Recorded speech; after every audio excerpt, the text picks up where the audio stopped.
नमस्कार, स्वागत है आपका फिफाना हिंदी क्लासेस के YouTube चैनल पर। और इस क्लास में अपन पढ़ रहे थे बाल विकास। बाल विकास में भी अपन क्या पढ़ रहे थे? अपन व्यक्तित्व पढ़ रहे थे और व्यक्तित्व में व्यक्तित्व के विभिन्न प्रकार अपनों ने शुरू किए थे। अपनों ने देखा था कि भी जिस प्रकार से व्यक्तित्व को अलग अलग विद्वानों द्वारा अलग अलग रूपों में परिभाषित किया गया है, उसी प्रकार से अलग अलग विद्वानों द्वारा अलग अलग आधारों पर अलग अलग रूपों में इनको वर्गीकृत भी किया है। तो देखते हैं आज की क्लास में अपन आगे का वर्गीकरण। तो अपन यहाँ पर पढ़ रहे थे व्यक्तित्व, और व्यक्तित्व में भी व्यक्तित्व के प्रकार या व्यक्तित्व का वर्गीकरण। तो व्यक्तित्व का वर्गीकरण अपनों ने विभिन्न भारतीय विद्वानों का देखा, इसके साथ साथ अपनों ने पाश्चात्य विद्वानों का भी देखा। यदि अपन आधुनिक मनोविज्ञान की बात करें तो आधुनिक मनोविज्ञान है वो व्यक्तित्व को किस आधार पर वर्गीकृत करता है, कितने भागों में वर्गीकरण करता है। तो यदि अपन बात करें किसकी, आधुनिक दृष्टिकोण की, तो आधुनिक दृष्टिकोण की यदि अपन बात करते हैं तो आधुनिक दृष्टिकोण जो माना जाता है, आधुनिक जो मनोवैज्ञानिक दृष्टिकोण माना जाता है, इसमें जो व्यक्तित्व का वर्गीकरण किया गया है वो 3 प्रकार से किया गया है कि भाई व्यक्तित्व है वो 3 प्रकार के होते हैं। और किस आधार पर इन्होंने आंतरिक व बाह्य दोनों पक्षों को शामिल कर लिया है, और दोनों पक्षों को शामिल करते हुए इन्होंने यूं कहा है कि भाई कुछ लोग तो ऐसे होते हैं जो गहन विचार विमर्श करते हैं, यानी छोटी सी भी बात हो तो वो विचार विमर्श करके निर्णय लेते हैं। वो छोटी सी बात में किसी से अन्य से विचार विमर्श करते हैं, स्वयं से विचार विमर्श करते हैं। तो इस प्रकार से वो निर्णय जो करते हैं, काफी बार ये चीज सही भी होती है, परंतु काफी बार जहां पर ऐसा हो कि तुरंत निर्णय की आवश्यकता है तो वहां पर ये लोग थोड़े फेल हो जाते हैं, अर्थात पीछे अटक जाते हैं। तो इस प्रकार के व्यक्तित्वों को अपन क्या कह सकते हैं? अपन कह सकते हैं विचारशील। तो विचारशील व्यक्तित्व भी होते हैं, और विचारशील व्यक्तित्व में कौन से लोगों को लिया जाता है? विचार विमर्श करने वाले लोगों को शामिल किया जाता है। विचार विमर्श करने वाले लोगों को इस वर्गीकरण में शामिल किया जाता है कि विचारशील प्राणी होते हैं जो गहन विचार विमर्श करते हैं, और जो गूढ़ विचार विमर्श करने वाले हैं वो कौन से हो सकते हैं ये अपन जानते ही हैं। जो कवि वर्ग होता है, जो लेखक वर्ग होता है, जो दार्शनिक वर्ग होता है, वो गहन विचार विमर्श करते रहते हैं। वैज्ञानिक लोग गहन विचार विमर्श करते हैं, वो बाहर नहीं जाते, वो बाहरी लोगों के साथ ज्यादा संपर्क नहीं बनाते, वो विचार विमर्श ज्यादा करते हैं, तभी वो सफल हो पाते हैं। इसके साथ साथ कुछ लोग ऐसे भी हैं, आपने देखा होगा कि कोई भी व्यक्ति उनके पास गया, 4 आंसू दिखाए, वो व्यक्ति आपके साथ चल पड़ेगा। यानी कुछ लोग हैं वो भावशील प्रकार के भी होते हैं। भावशील का मतलब होता है कि कुछ भावुक प्रवृत्ति के लोग भी होते हैं। भावुक प्रवृत्ति का मतलब होता है कि वो अत्यंत भावुक होते हैं, वो किसी को भी देखकर आकर्षित हो जाते हैं, प्रभावित हो जाते हैं, किसी को रोता हुआ नहीं देख सकते, और कोई जब हंसता है तब उसके साथ ही हंसने लगते हैं, और अपने दुखों को भी बहुत जल्दी वो भूल जाते हैं, किसी और की खुशी देखकर वो लोग भूल जाते हैं। तो इस प्रकार से कुछ भावुक व्यक्तित्व भी होते हैं। और अक्सर ऐसा होता है कि यदि किसी व्यक्ति को कोई दुख होता है तो वो इसी प्रकार के व्यक्ति को ढूंढता है जो भावुक होता है। क्यों? क्योंकि उससे उसे सांत्वना मिलती है।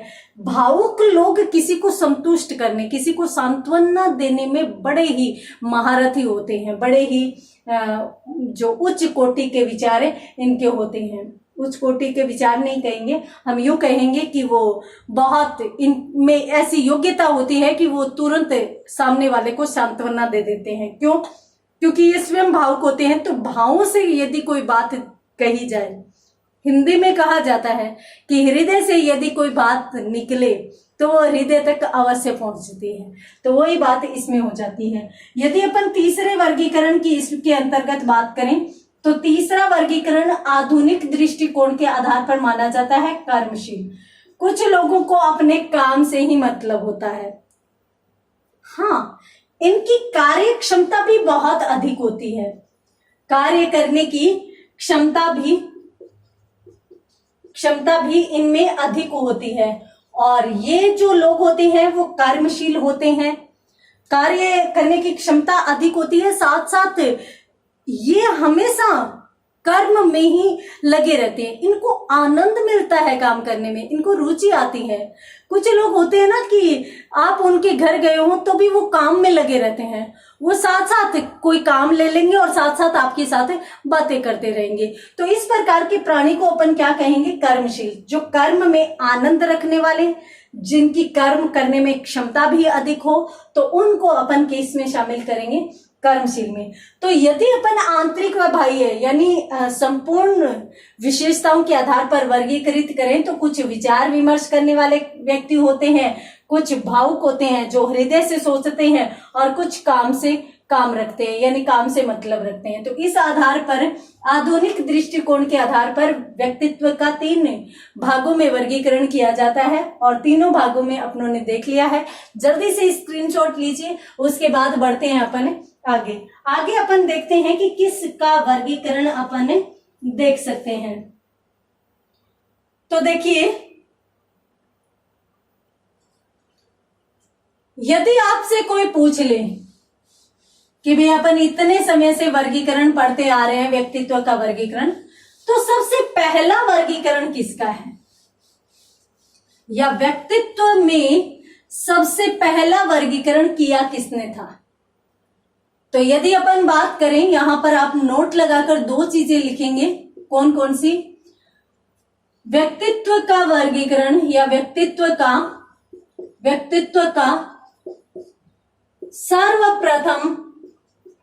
सर्वप्रथम वर्गीकरण किसने किया? तो हिप्पोक्रेट्स ने किया था। और यदि यूं पूछ लिया जाए कि भाई व्यक्तित्व का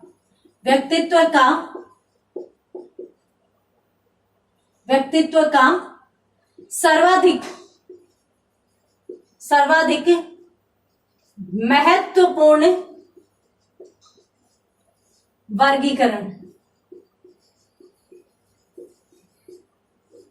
यदि व्यक्तित्व का सर्वाधिक महत्वपूर्ण वर्गीकरण पूछ ले तो किसके द्वारा किया गया माना जाता है? कार्ल युंग के द्वारा किया गया माना जाता है। क्यों माना जाता है? क्योंकि इन्होंने मनोवैज्ञानिक आधार पर वर्गीकरण किया था। तो अब अपन पढ़ने वाले हैं हिप्पोक्रेट्स का वर्गीकरण। हिप्पोक्रेट्स ने किस आधार पर वर्गीकरण किया था, कितने भागों में व्यक्तित्व को बांटा था, कौन सी पुस्तक में बांटा था, तो इनके बारे में अपन पूरी जानकारी प्राप्त करेंगे। सबसे पहले ये जो 2 महत्वपूर्ण, सीधा का सीधा प्रश्न यूं पूछ लिया जाता है कि व्यक्तित्व का सर्वप्रथम वर्गीकरण किया था, ये पूछा जा चुका है, तो किसने किया था? हिप्पोक्रेट्स ने किया था। तो जल्दी से स्क्रीनशॉट लीजिए, उसके बाद अपन जो हिप्पोक्रेट्स हैं उनका वर्गीकरण भी पढ़ लेते हैं। तो हिप्पोक्रेट्स ने कब वर्गीकरण किया था, किस किस आधार पर किया था, तो ये चीज अपन देख लेते हैं। तो देखिए, यहां पर अपन देखते हैं वर्गीकरण को। तो यदि आपसे यूं पूछ लिया जाए कि भी द्रव्य के आधार पर वर्गीकरण, या अपन यूं कहें कि द्रव्य के आधार पर व्यक्तित्व का वर्गीकरण किसने किया? तो द्रव्य के आधार पर व्यक्तित्व का वर्गीकरण, तो व्यक्तित्व का वर्गीकरण किसने किया? हिप्पोक्रेट्स ने किया।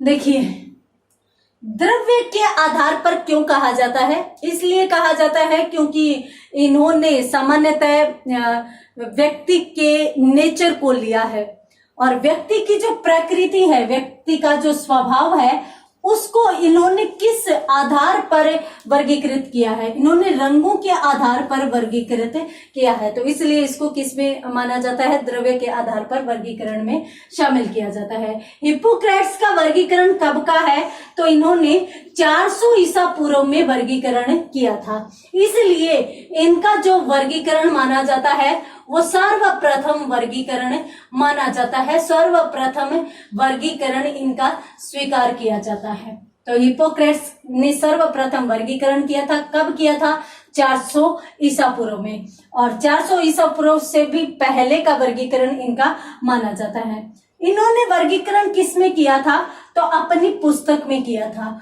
और इनकी पुस्तक का नाम क्या कौन सा था, तो इनकी पुस्तक का नाम था nature of man. Nature of man नामक पुस्तक में इन्होंने वर्गीकरण किया था। और इन्होंने जब नेचर ऑफ मैन में व्यक्तित्व का वर्गीकरण किया तो इन्होंने व्यक्तित्व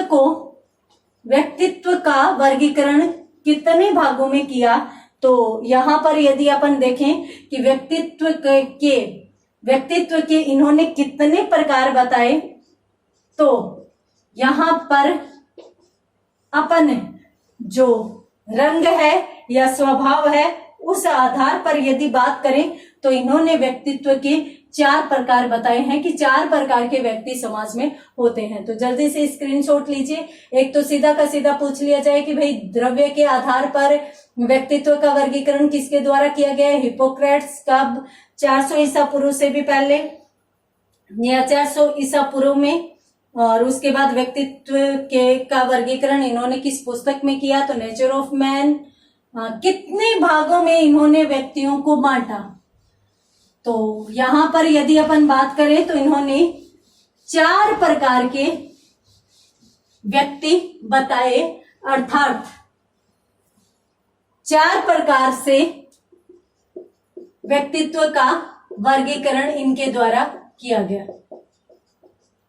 ठीक है, अब अपन बात करते हैं कि जो इन्होंने व्यक्तित्व के 4 प्रकार बताए वो कौन कौन से माने जाते हैं। तो देखिए, अगर अपन सीधा बात करें तो एक तो रक्त वर्ण के व्यक्तित्व इन्होंने बताए, रक्त वर्ण। दूसरा इन्होंने बताया कफ वर्ण। तीसरा इन्होंने बताया पीला वर्ण। और चौथा इन्होंने बताया काला वर्ण। तो इस आधार पर इन्होंने 4 प्रकार का व्यक्तित्व का वर्गीकरण किया या 4 प्रकार से व्यक्तित्व का वर्गीकरण किया। इन्होंने जो लाल वर्ण वाले व्यक्तित्व बताए उनके लिए यूं कहा कि भाई ये बड़े जोशीले होते हैं। और यदि मैं याद रखने का तरीका आपको बताऊं तो जिनकी आंखें लाल रहती है उनको क्रोध बहुत ज्यादा आता है, तो ये हमेशा जोश में रहते हैं। तो हालांकि ये क्रोधी नहीं होते, बस ये जोश में रहते हैं। किसके अनुसार, हिप्पोक्रेट्स के अनुसार। तो रक्त वर्ण वाले जोशीले होते हैं, उत्साही व्यक्तित्व होते हैं। और उत्साही यानी सदैव उत्साहित रहते हैं, ये कभी निराश नहीं होते, तो इसलिए इनको अपन आशावादी भी मान सकते हैं। तो ये आशावादी भी व्यक्तित्व होते हैं। मान लीजिए कि कोई ऐसा व्यक्ति है जो कभी भी यूं है कि आलस में नहीं रहता, कभी है वो किसी भी ऐसी चीज को स्वीकार नहीं करता कि भाई ये नहीं होगा, वो सदैव किसी न किसी काम के लिए तैयार रहे। तो इसलिए, और किसी न किसी काम के लिए सदैव तैयार रहे वो, तो अपन ये भी कह सकते हैं कि ये व्यक्तित्व जो है वो फुर्तीला भी होता है और वो सदैव आशावादी रहता है। तो इसलिए वो कभी निराश नहीं होता। तो अपन प्रसन्न भी मान सकते हैं कि ये इसकी विशेषता होती है किसकी, रक्त वर्ण की। हिप्पोक्रेट्स ने कहा है कि जो व्यक्ति सदैव जोश में रहे, सदैव उत्साह में रहे, आशावादी रहे, प्रसन्न रहे, फुर्तीला हो, झट से किसी काम को करने की हिम्मत रखे, तो वो व्यक्ति कैसा माना जाएगा, रक्त वर्ण वाला व्यक्तित्व माना जाएगा। आपको मैं बता देती हूँ कि देखिए, आयुर्वेद जो होता है तो उसमें आपने देखा होगा कि एक स्नायु मंडल होता है।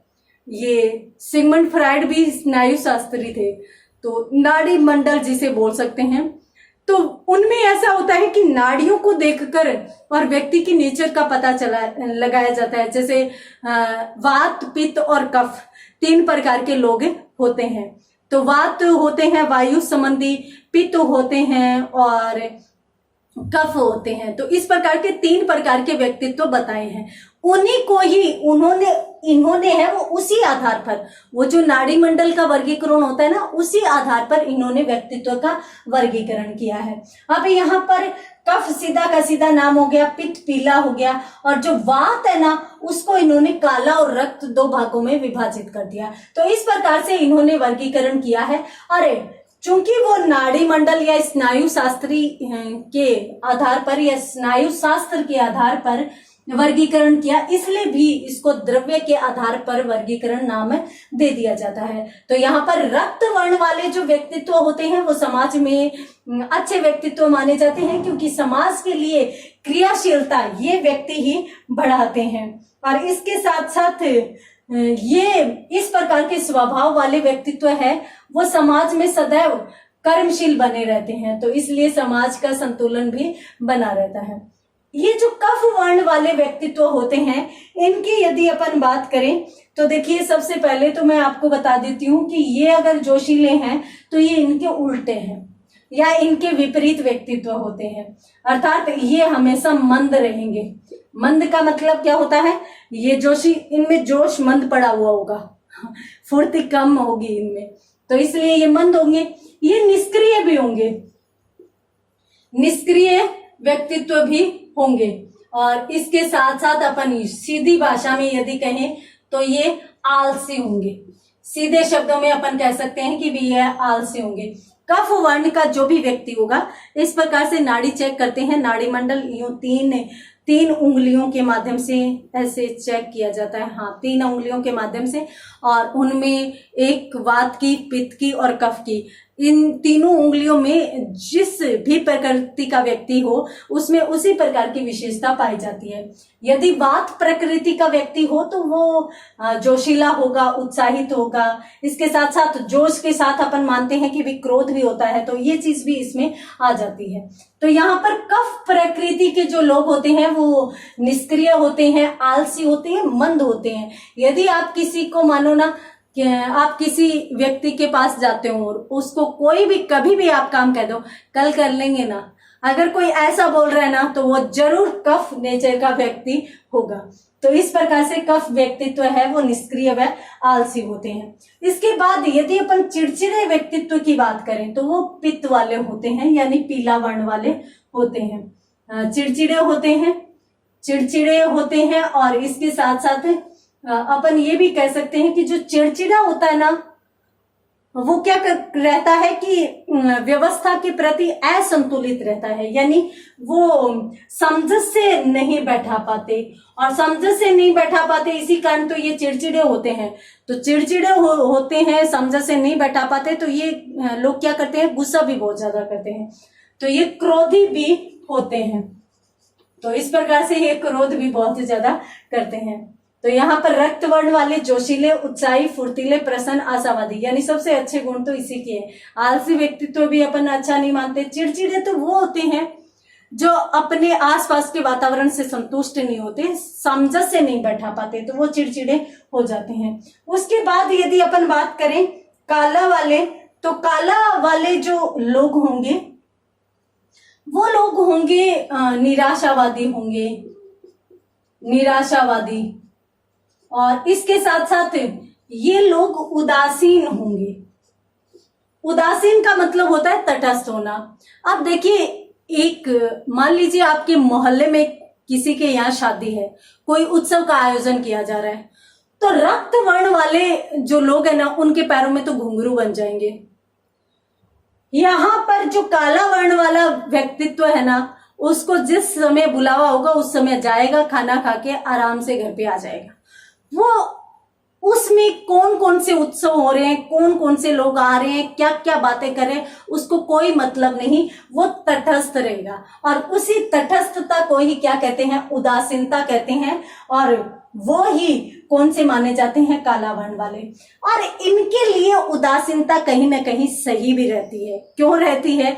क्योंकि ये व्यक्तित्व जो है वो चिंताग्रस्त व्यक्तित्व होते हैं, चिंताग्रस्त।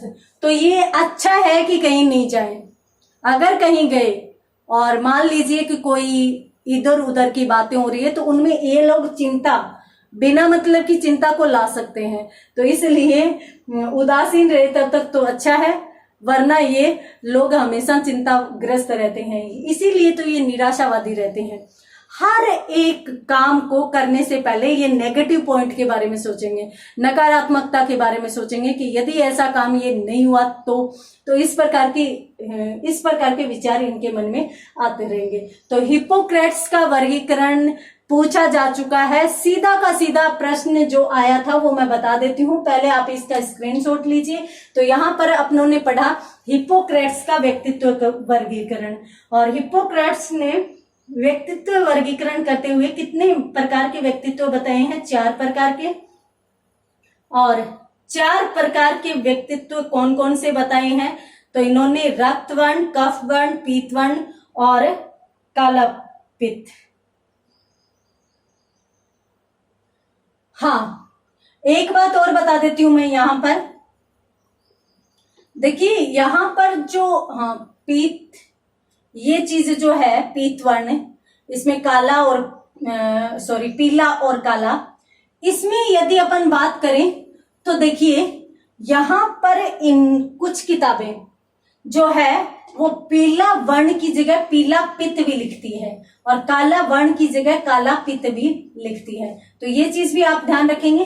काला पित्त पीला पित्त आ जाए तो भी इनका है, और रक्त कफ पीला काला वर्ण आ जाए तो भी ये इन्हीं का वर्गीकरण है। तो इस प्रकार से 4 भागों में वर्गीकृत इन्होंने किया है।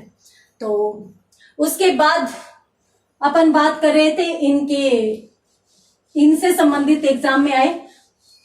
एग्जाम में दोनों प्रश्न पूछे जा चुके हैं। कौन कौन से? एक तो मैंने अभी बताया था कि भी व्यक्तित्व का वर्गीकरण सर्वप्रथम किसके द्वारा किया गया है? तो हिपोक्रेट्स के द्वारा। समय नहीं पूछा गया कि कब किया गया, क्योंकि समय इसमें पूछा नहीं जाता।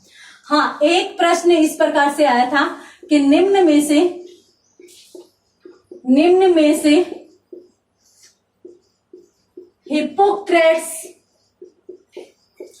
हिपोक्रेट्स द्वारा बताए गए व्यक्तित्व का प्रकार,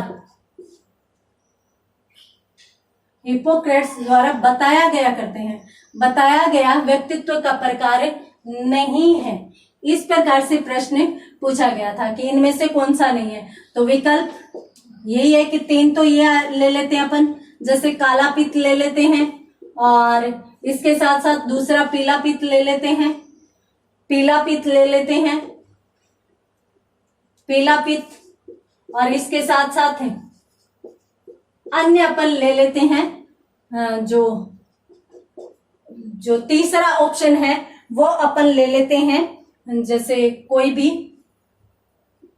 अपन ले लेते हैं भावशील, और इसके साथ साथ चौथा अपन इनके जो वर्गीकरण में जो महत्वपूर्ण है रक्त वर्ण, वो ले लेते हैं। अब इस प्रकार से प्रश्न पूछा गया है कि भाई निम्न में से हिपोक्रेट्स द्वारा बताया गया व्यक्तित्व का प्रकार नहीं है। तो हिपोक्रेट्स ने 4 बताए थे, तो चारों में से 3 तो आए गए, काला पित्त, पीला पित्त, रक्तवर्ण, और एक बचा कफ वर्ण। तो कफ वर्ण यहाँ पर नहीं आया, तो यहाँ पर क्या आया है? भावशील, जो किसके अनुसार वर्गीकरण है? आधुनिक दृष्टिकोण के आधार पर है। तो इसलिए हमारा सही विकल्प कौन सा हो जाएगा? सह विकल्प यहाँ पर सही विकल्प माना जाएगा। तो जल्दी से स्क्रीनशॉट लीजिए, उसके बाद अपन बात करते हैं।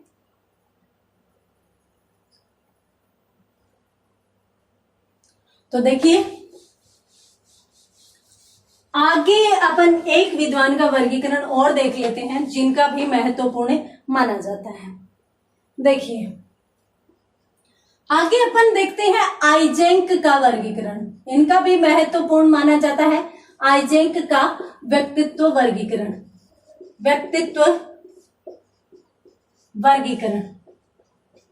देखिए, सबसे पहले तो मैं आपको बता देती हूँ कि आइजेंक का व्यक्तित्व वर्गीकरण महत्वपूर्ण क्यों माना जाता है।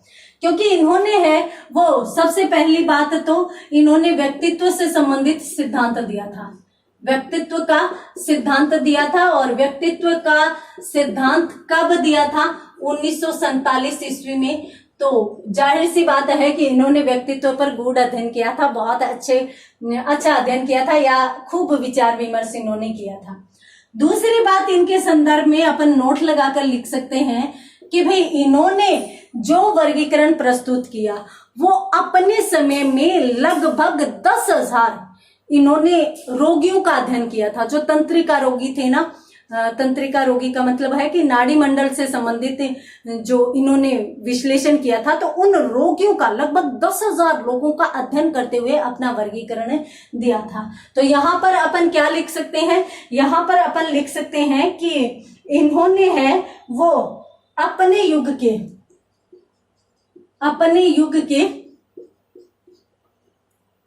लगभग 10,000 सामान्य तथा तंत्रिका रोगियों का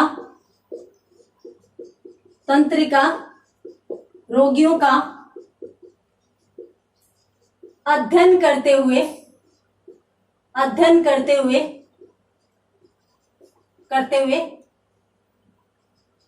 अपना सिद्धांत तथा वर्गीकरण प्रस्तुत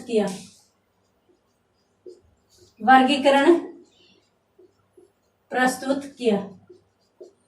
तो ये महत्वपूर्ण बात यहाँ पर आ जाती है। आइजेंक का व्यक्तित्व वर्गीकरण, एक तो महत्वपूर्ण बात कि इनका व्यक्तित्व का सिद्धांत भी माना जाता है, कि इनका सिद्धांत इसी नाम से आता है, आइजेंक का व्यक्तित्व सिद्धांत 1947 में दिया था। और इन्होंने लगभग 10,000 लोगों का अध्ययन किया, जिसमें सामान्य भी थे और तंत्रिका रोगी भी थे। और इस आधार पर अध्ययन करते हुए, यानी इतना बड़ा अध्ययन करते हुए, और इन्होंने क्या किया? अपना सिद्धांत दिया और वर्गीकरण प्रस्तुत किया। तो जल्दी से स्क्रीनशॉट लीजिए और उसके बाद अपन बात करते हैं इनके द्वारा बताए गए व्यक्तित्व के वर्गीकरण की।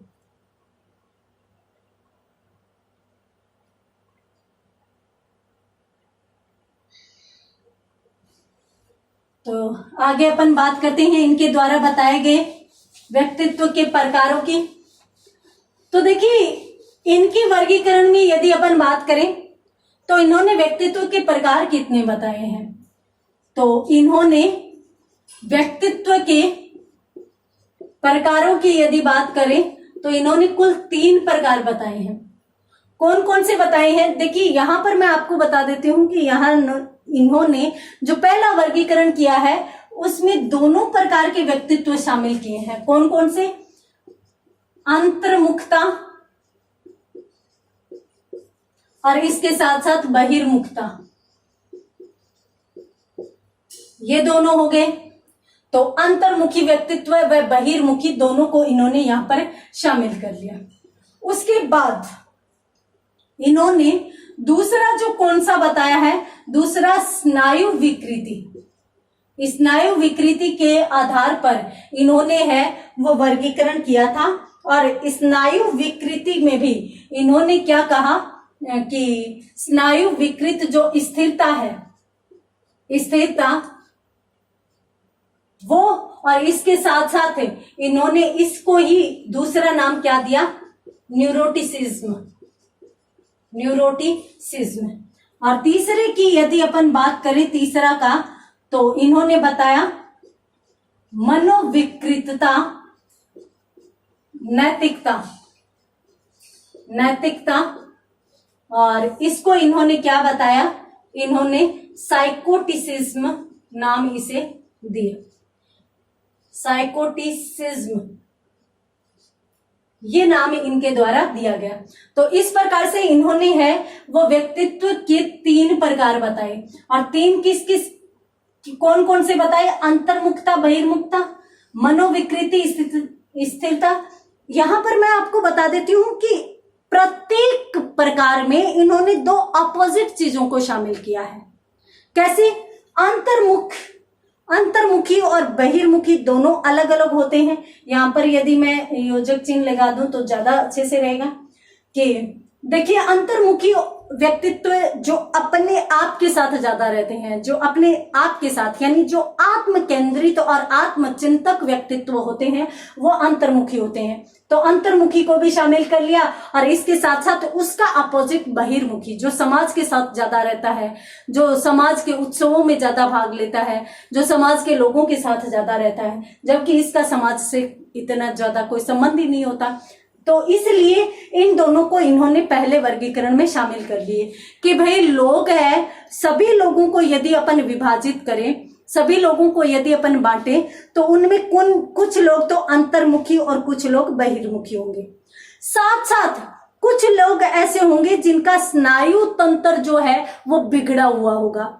बिगड़ा हुआ होता है कुछ लोगों का स्नायु तंत्र का मतलब है कि कुछ लोग ऐसे होते हैं जो शारीरिक रूप से हमेशा ही बीमार रहते हैं, उनको शारीरिक कष्ट हमेशा ही कोई न कोई रहता है, वो हमेशा दुखी रहते हैं। और कुछ लोग ऐसे होते हैं जो स्नायु शास्त्र में या स्नायु तंत्र में बिल्कुल स्वस्थ कहे जा सकते हैं, अर्थात उन्हें कभी किसी प्रकार का रोग नहीं होता, वो हमेशा लगभग स्वस्थ रहते हैं। देखिए, यदि कोई व्यक्ति साल भर में 10 महीने यदि स्वस्थ रहता है और 2 महीने बीमार रहता है तो उसको अपन बीमार नहीं कह सकते। तो इसलिए स्नायु विकृति यानी कुछ में तो स्नायु संबंधी विकृतता पाई जाती है। विकृतता का मतलब है कि स्नायु तंत्र बिगड़ा हुआ होता है, विकृत का शाब्दिक अर्थ होता है बिगड़ना।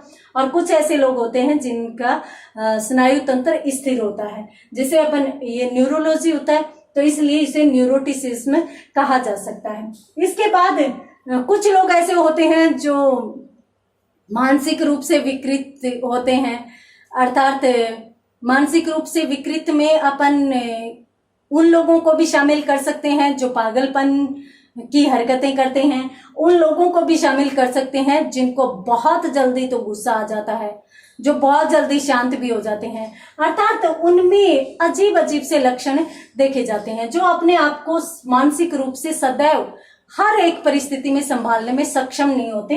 उनको अपन कह सकते हैं मनोविकृतता, अर्थात मानसिक रूप से बिगड़े हुए या फिर मानसिक विकास जिनका बहुत अच्छे से नहीं हो पाता, उनको अपन किस में शामिल कर लेते हैं, मनोविकृतता में। और एक हो गया नैतिकता। नैतिकता जो लोग मानसिक रूप से बिल्कुल स्वस्थ होते हैं और जिनमें नैतिक गुण पाए जाते हैं, जो सदैव समाज की भलाई के बारे में सोचते हैं, सदैव अच्छा सोचते हैं, तो ये हो गए। तो इनमें भी अपोजिट गुण हो गया, किसी में स्नायु संबंधी विकृतता है तो किसी में स्थिरता है, किसी में स्नायु मनो संबंधी या मानसिक रूप से संबंधित विकृतता है तो कुछ लोग नैतिक व्यक्तित्व होते हैं। तो इस प्रकार से ये भी अपोजिट हो गए। तो इनको तो क्या कहा जाएगा, न्यूरोटिसिज्म, इनको क्या कहा जाएगा साइकोटिसिज्म। किसके अनुसार कहा जाएगा, आइजेंक के अनुसार कहा जाएगा। तो यहाँ पर ऐसा नहीं है कि हम ऐसे शामिल कर लें, ऐसे कर लें कि भाई इसको ऐसे नहीं कहेंगे, ऐसे हम आइजेंक का पढ़ रहे हैं तो आइजेंक ने जो चीज कही है वही हमें यहाँ पर पढ़नी है, वही यहाँ पर देखनी है। तो इन्होंने कहा है कि दुनिया में जितने भी लोग होते हैं वो या तो अंतर्मुखी होंगे या बहिर्मुखी, या वो मानसिक रूप से विकृत होंगे या वो मानसिक रूप से स्थिरता लिए हुए होंगे, या वो स्नायु तंत्र में विकृतता लिए हुए होंगे या स्थिरता, या फिर वो मानसिक रूप से विकृतता लिए हुए होंगे या नैतिकता लिए हुए होंगे। तो इस प्रकार से 3 प्रकार के व्यक्तित्व माने जा सकते हैं। तो जल्दी से स्क्रीनशॉट लीजिए, उसके बाद अपन बात करते हैं आगे।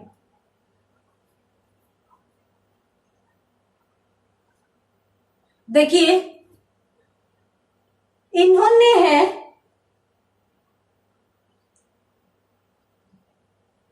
इन्होंने एक चीज और लिखेंगे अपन आइजेंक के वर्गीकरण में। ये तो था आइजेंक का व्यक्तित्व का वर्गीकरण, और आइजेंक के व्यक्तित्व के वर्गीकरण के साथ यहाँ पर अपन नोट लगाकर लिखेंगे। कौन सी चीज लिखेंगे, देखिए आपको मैं बता देती हूँ कि जो व्यक्तित्व टॉपिक आपके सिलेबस में चलता है उसमें व्यक्तित्व की संकल्पना है। संकल्पना का मतलब हो गया उसकी अवधारणा को समझना, यानी व्यक्तित्व क्या है। तो उसके लिए अर्थ व परिभाषा आपने देख लिया। उसके बाद व्यक्तित्व के प्रकार आपके सिलेबस में दिए गए हैं, तो प्रकार अपन है वो देख रहे हैं। उसके बाद व्यक्तित्व को प्रभावित करने वाले कारक, और प्रभावित करने वाले कारक के बाद अंतिम टॉपिक व्यक्तित्व से संबंधित सिर्फ और सिर्फ मापन का रहता है। तो इसलिए यहां पर अपन एक चीज और देख लेते हैं जो महत्वपूर्ण कही जा सकती है। देखिए, आइजेंक ने भी व्यक्तित्व का मापन किया था और इन्होंने भी व्यक्तित्व मापन के लिए एक इन्वेंट्री तैयार की थी जिसे कहा जाता है एसेंक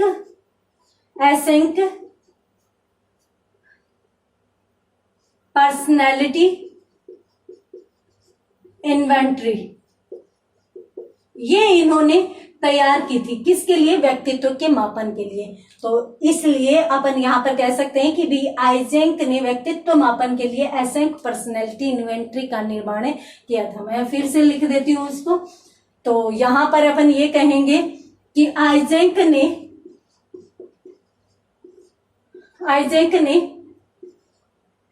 व्यक्तित्व के मापन के लिए व्यक्तित्व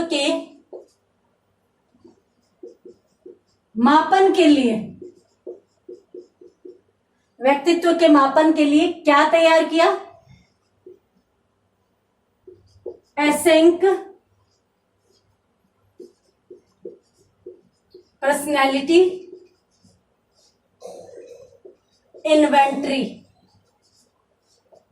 इन्वेंट्री का निर्माण किया। ये लीजिए, आइजेंक ने व्यक्तित्व के मापन के लिए एसेंक पर्सनैलिटी इन्वेंट्री का निर्माण किया था, जो कि यहाँ पर महत्वपूर्ण मानी जा सकती है। तो जल्दी से स्क्रीनशॉट लीजिए। चलो इस पर मैं एक चीज और भी बता देती हूँ। मैंने आपको बताया कि भी आइजेंक ने है वो व्यक्तित्व से संबंधित एक सिद्धांत भी दिया था।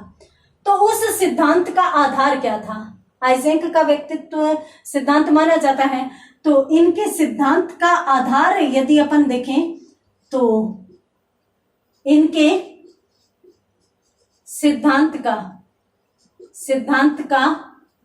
आधार, तो इनके सिद्धांत का एक आधार माना जाता है, और वो कौन सा सिद्धांत माना जाता है? कारक विश्लेषण सिद्धांत। कारक विश्लेषण सिद्धांत इनके सिद्धांत का आधार माना जाता है। तो यहां पर अपन देखते हैं कि भाई इन्होंने एक सिद्धांत भी दिया है जिसका आधार कारक विश्लेषण सिद्धांत है। तो देखिए, आज की क्लास में अपनों ने व्यक्तित्व की जो वर्गीकरण में जो चीजें रह गई थी उनको कंप्लीट किया। एक तो आधुनिक दृष्टिकोण के आधार पर व्यक्तित्व का वर्गीकरण अपनों ने देखा। कितने भागों में बांटा जाता है? 3, भावशील, विचारशील और कर्मशील। बहुत ही अच्छे से समझा, शायद समझ में आ गया होगा। उसके बाद अपनों ने प्रथम वर्गीकरण की बात की जो 400 ईसा पूर्व में हिप्पोक्रेट्स के द्वारा किया गया था। 4 प्रकार के थे और चारों ही महत्वपूर्ण है। अच्छे से ध्यान में कर लीजिएगा, अच्छे से याद कर लीजिएगा। और उसके बाद अंत में अपनों ने आइजेंक का वर्गीकरण देखा। और आइजेंक इसलिए महत्वपूर्ण है क्योंकि 10,000 लोगों का अध्ययन करके इन्होंने अपना एक सिद्धांत भी दिया। सिद्धांत का आधार कारक विश्लेषण सिद्धांत था, और इसके साथ साथ इन्होंने व्यक्तित्व मापन के लिए भी इन्वेंट्री तैयार की थी, एसेंक पर्सनैलिटी इन्वेंट्री। और इनका वर्गीकरण अपनों ने देख ही लिया। 3 प्रकार से बांटा है और तीनों ही अपोजिट चीजें ली है। तो उम्मीद करती हूँ आज की क्लास में अपनों ने जो भी पढ़ा वो आपको समझ में आ गया होगा। तो मिलते हैं अगली क्लास में अगले टॉपिक के साथ। तब तक के लिए धन्यवाद।